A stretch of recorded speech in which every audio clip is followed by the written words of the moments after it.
Entrepreneurship is a journey and one of the hardest jobs in the world. That's why if you want to be a successful entrepreneur, you must master the art of organization, productivity, and time management to keep you motivated. This is where the OrganizedPreneur comes in. With the OrganizedPreneur, you get the right tips, the right tools, and the right resources to help you simplify your life so that you can organize your business with ease.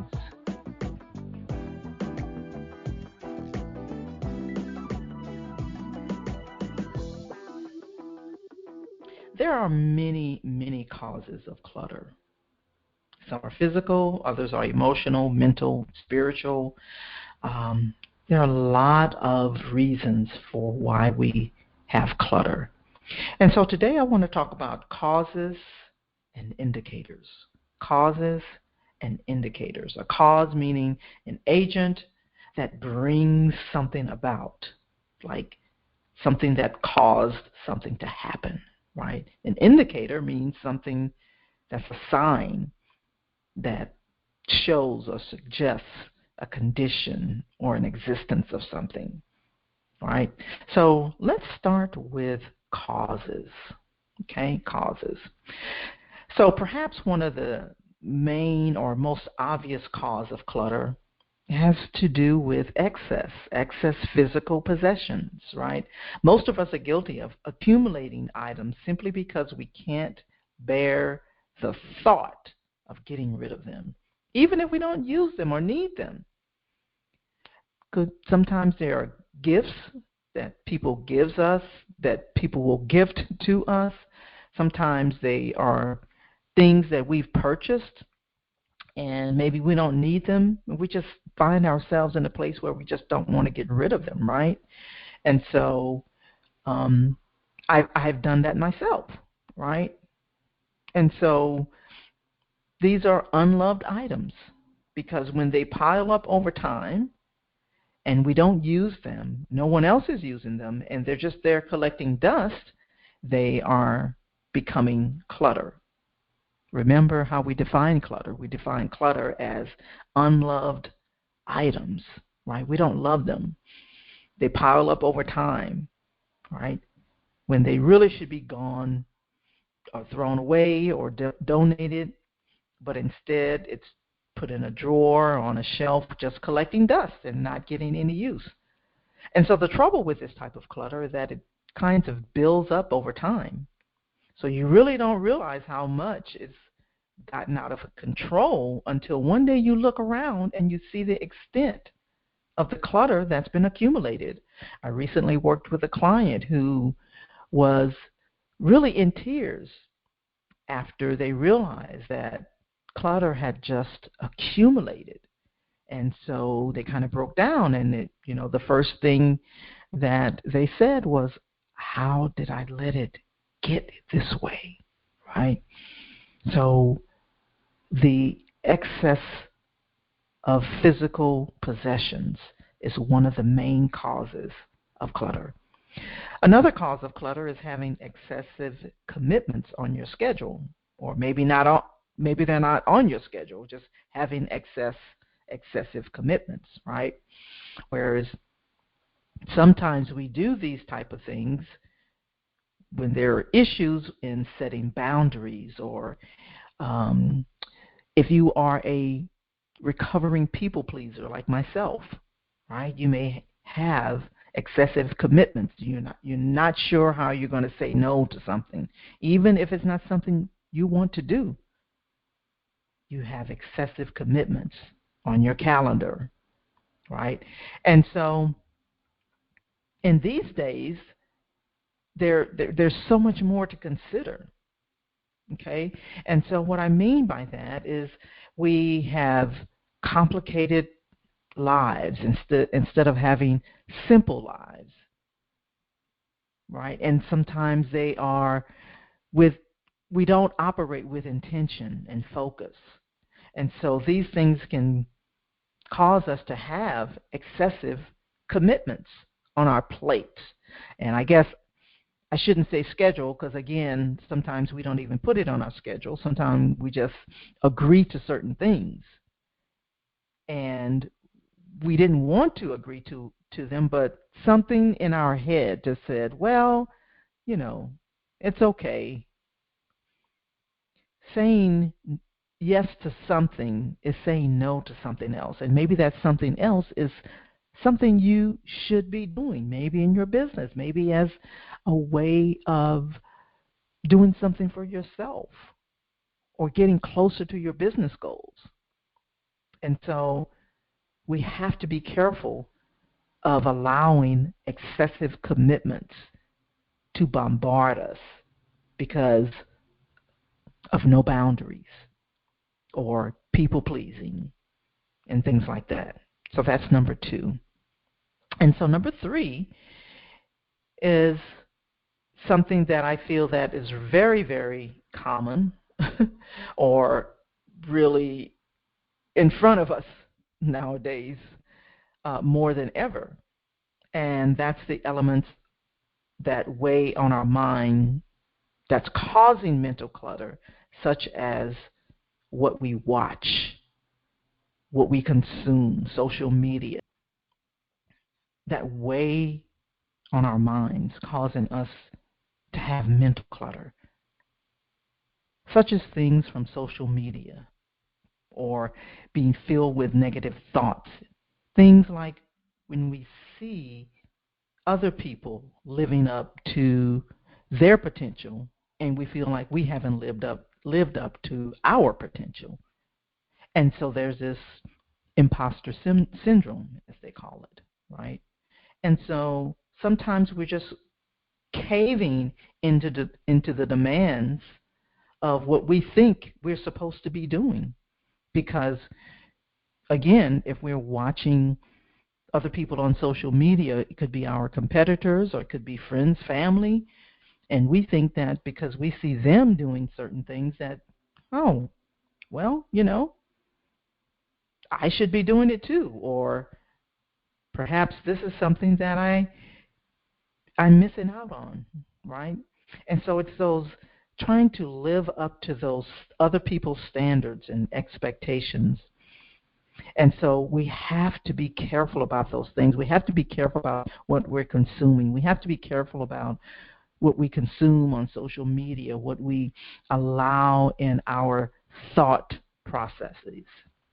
And so because it can begin to cause us to feel overwhelmed with negativity and thoughts that's consuming our brains that, quite honestly, doesn't have a right to be there. Okay? And so those are some of the causes of clutter, right? Excessive possessions, physical possessions, excessive commitments, right? And then overwhelming clutter that comes from what we're watching, the negative thoughts that's being caused by what we're seeing on social media, what we're consuming, the news, and the accessibility of all of that is just alarming. Like, you just open your eyes pretty much, and then you can find all of that stuff out there that can be consuming. And so those are some of the 3 main causes. Of course, there are many other causes, but I wanted to point these out. Now, let me move to indicators. And this is something that I've talked about before, and this is something that definitely should be taken into account of. And so when we look at indicators, we're talking about things that may suggest you could be dealing with clutter or you could be dealing with a clutter issue. Okay? So number 1, the need for more. The need for more. When you're looking for stuff to make you happy, right, it really becomes a short-lived thing. And soon enough, you're back to where you started, because now you want more and more, because there's that need to satisfy that need, again, for more and more and more. And it becomes this endless cycle, because stuff will never make you happy, right? And I'm not saying there's anything wrong with wanting things, or, wanting or having a desire to live a better life, or having a desire to even surround yourself with nice things. That is not the point that I'm making here.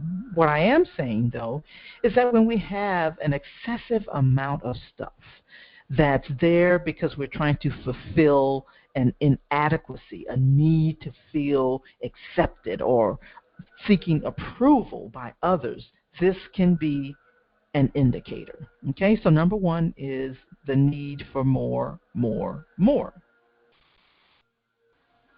Okay, so we're talking about causes and indicators, and so let's move to the indicators, right? And so we said though that the causes is something that brings something about, right? Like, this is the cause of your trouble. An indicator is saying that there is a sign or something that suggests that there is a condition or the existence of something, right? So it's a sign or something that suggests that the condition exists. And so when we look at the three indicators that I wanted to talk about, the number one indicator is when you have that need for more, when you're looking for stuff to make you happy, right? And when you are with indicator number one, that need to have more is short-lived, because what happens is when you fulfill that short-lived need, soon enough you're back to where it began, because now you want more and more, right? And it becomes this endless cycle, because stuff will never make you happy. And I'm not saying that you wanting to have things, or you want things to help you have a better life. You want to be surrounded by nice things. There's nothing wrong with that. But what I am saying is that when it's excessive and it's done to fulfill some type of inadequacy, or a need to feel accepted, or to feel or seek approval by others, that could be an indicator that there is something there that is a clutter issue, right? It's not the cause of it, but there is an indication. And it could stem from a lot of things, okay? And so that would be number one, the need for more.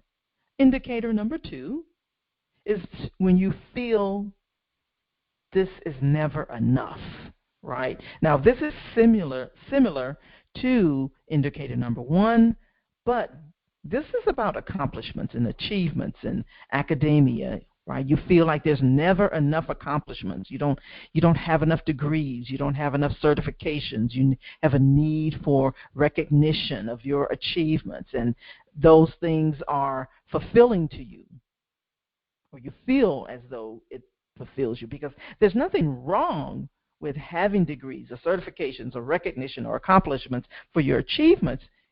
You should desire those things. But if you're looking for fulfillment in those things, if you're looking for value or worth in any of those things, you won't find it.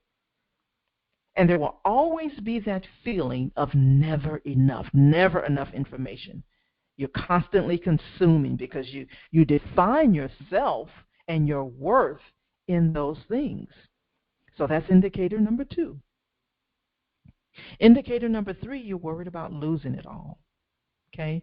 Now, interesting enough, some people feel that they don't have enough, and they're worried and at some level or another about losing what they have. And there are times when, depending on your circumstances and life experiences, when you may be afraid of losing everything, right? You'll find that very common in a lot of older people that come through some challenging times. We all know someone. In fact, my mother was that way, right? She had an excessive amount of clothes and electronics and stuff And although she would give her last to anyone, but because of her life experiences and the era that she grew up in, she felt the need to buy stuff just in case. Okay? And so all I'm saying here is that those three are indicators: worried about losing it all, feeling like you don't have enough, there's never enough, or the need for more, and more are actually indicators. Okay? They're indicators, and in terms of mental, psychological, as well as physical clutter surrounding you, both inside and outside, that's preventing you from living a truly meaningful and purposeful and effective life. And so you want to examine all of those things. One of the things that I do is I ask myself, what is truly important when I'm trying to make a purchase or what have you, because I do have my own pack rat tendencies, as I always share. I have my own pack rat tendencies, which is the reason that I wanted to be in the organizing business. And I have to constantly reevaluate when I make purchases. Why am I purchasing this? Is this something that I need? Is this truly important right now? Is this something that if I don't purchase it, what are the consequences? Is that going to impact me from accomplishing something else? And so there are questions that you really need to ask yourself. And from a practical standpoint, exercise and I've heard this across different productivity strategists and other organizers and professional organizers, what have you. It's like the buy one, or you buy one thing, but you must toss something before you buy it. And I've even heard it, another organizer, and I don't know or remember the person's name, but they recommend that it's two. You throw two items out before you buy something else. So one in, two out. Okay? I think that's a great, great practice. And so these are some things that I would recommend that you do when you feel like there are some causes and some indicators in your life that may suggest that there is a clutter issue, or there's clutter in your life, things that's causing you to feel a sense of overwhelm that is impeding your ability to live the best possible life, purposeful and effective life ever. Okay? And so if you're like most people, what truly is important has nothing to do with stuff or your possessions. And so I encourage you to do those type of self-evaluations, and from a practical standpoint, exercise, the one in, two out rule. Okay? All right. So I thank you for listening to this podcast, and we hope to see you next time on the OrganizedPreneur podcast. Have an amazing day. Bye-bye.